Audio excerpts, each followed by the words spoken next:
Assalamualaikum warahmatullahi wabarakatuh.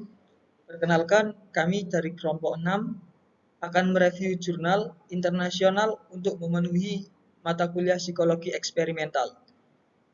Yang beranggotakan ada Vera Ayu Anggraini, Alvina Firohmati Maula, Muhammad Lindu Arwani, dan Dinar Wahyu Widiasari.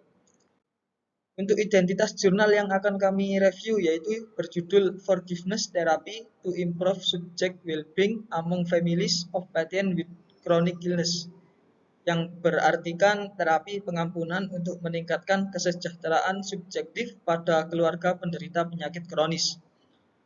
Penerbitnya yaitu dari International Journal of Islamic Education Psychology, volume 4 nomor 1 Juni 2023. Doinya sebagai berikut. Penulis ada Raden Rahmidiana, Fuad Nasori, Pinasiwati, Asiska Danim Indranata, Rahma Kusuma Fitri.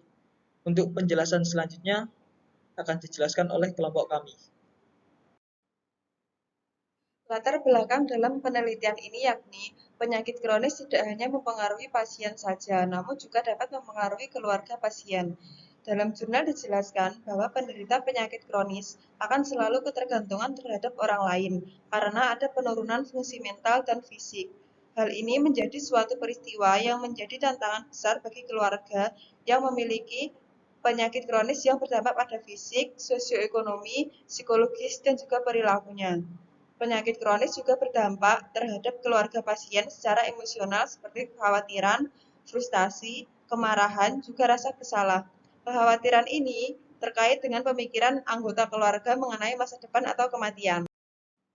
Berdasarkan wawancara yang telah dilakukan dalam jurnal tersebut, dijelaskan bahwa keluarga melakukan perawatan rutin pasien penyakit kronis, respon terhadap tekanan dengan gangguan respon menangis, sering termenung, sehingga aktivitas sehari-hari terganggu.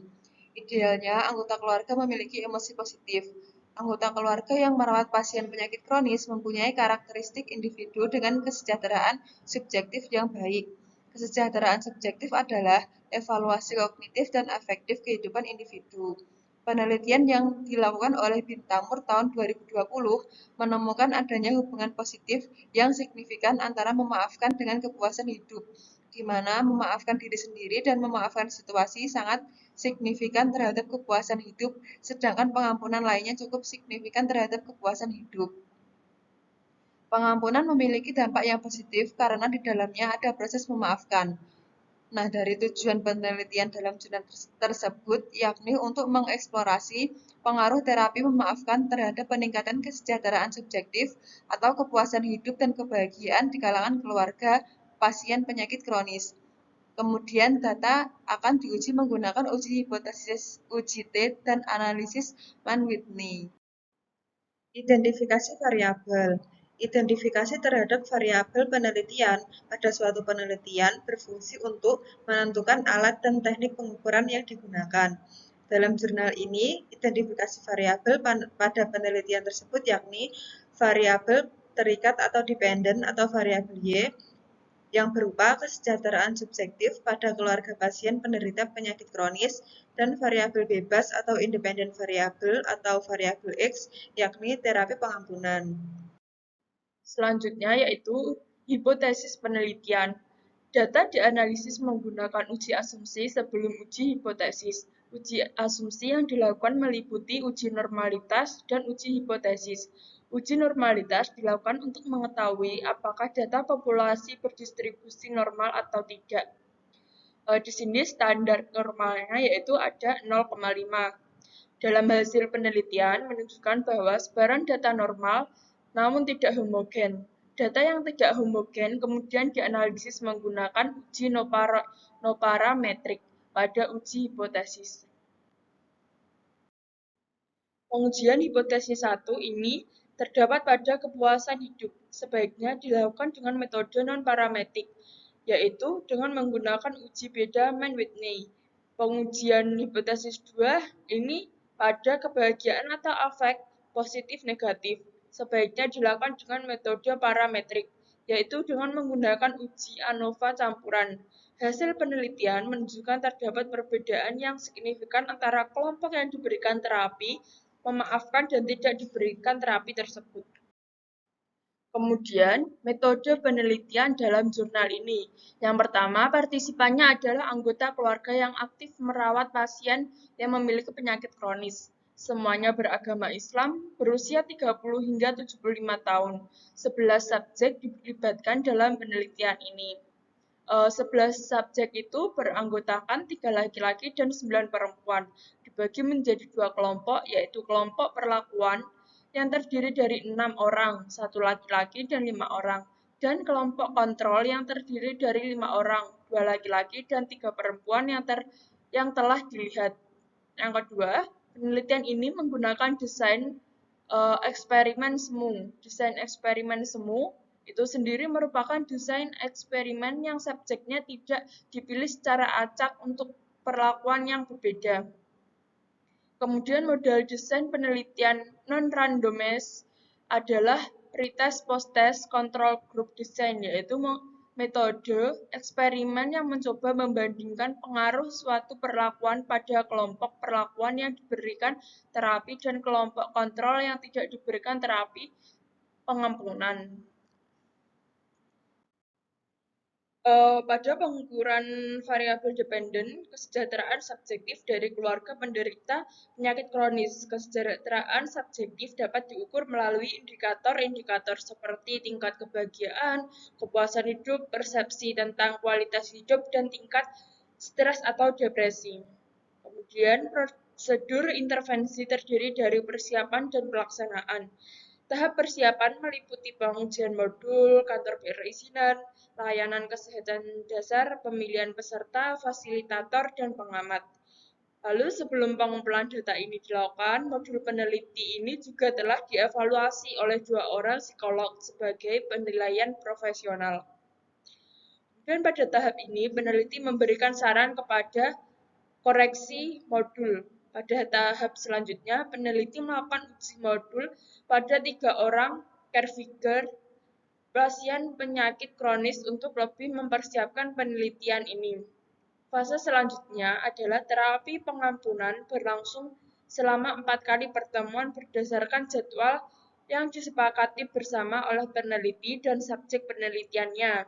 Setiap pertemuan berlangsung selama kurang lebih 120 menit.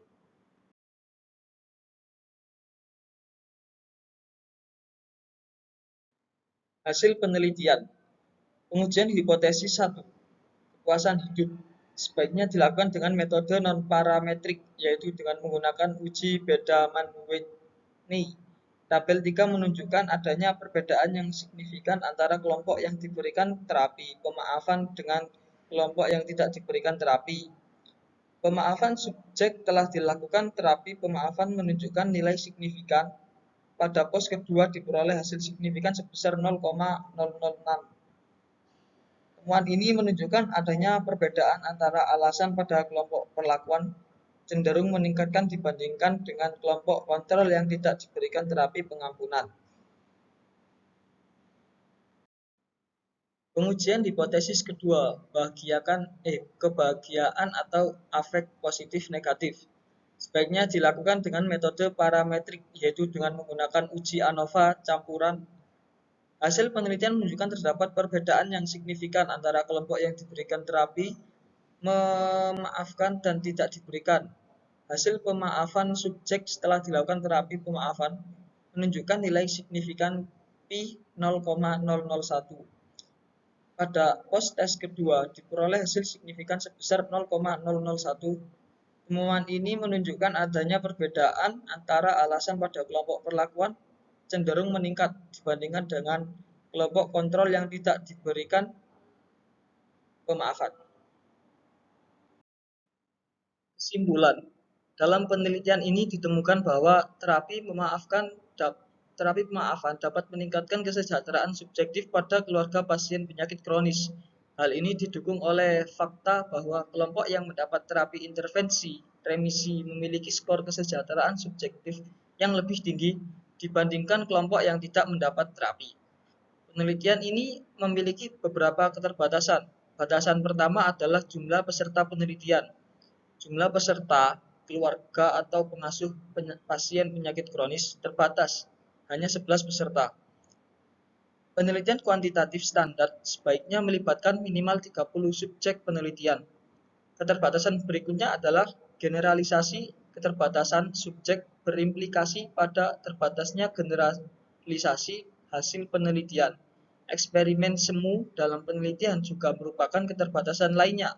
Dalam penelitian ini, eksperimen semu menggunakan batasan-batasan tertentu, terutama pengendalian umum variabel asing. Baik, materi selanjutnya yaitu kekurangan dan kelebihan pada penelitian. Penelitian ini menggunakan desain eksperimen semu atau kuasi eksperimen. Adapun kelemahan dari penelitian kuasi eksperimen atau eksperimen semu adalah sebagai berikut. Yang pertama, tidak adanya randomisasi atau randomization, yang berarti pengelompokan anggota sampel pada kelompok eksperimen dan kelompok kontrol tidak dilakukan dengan random atau acak. Yang kedua, kontrol terhadap variabel-variabel yang berpengaruh terhadap eksperimen tidak dilakukan, karena eksperimen ini biasanya dilakukan di masyarakat. Dan adapun keuntungannya yaitu pada penelitian eksperimen semu atau eksperimen kuasi eksperimen ini tidak mempunyai batasan yang ketat terhadap randomisasi dan pada saat yang sama dapat mengontrol ancaman-ancaman validitas. Sekian presentasi dari kelompok kami. Untuk kurang lebihnya, mohon maaf. Assalamualaikum warahmatullahi wabarakatuh.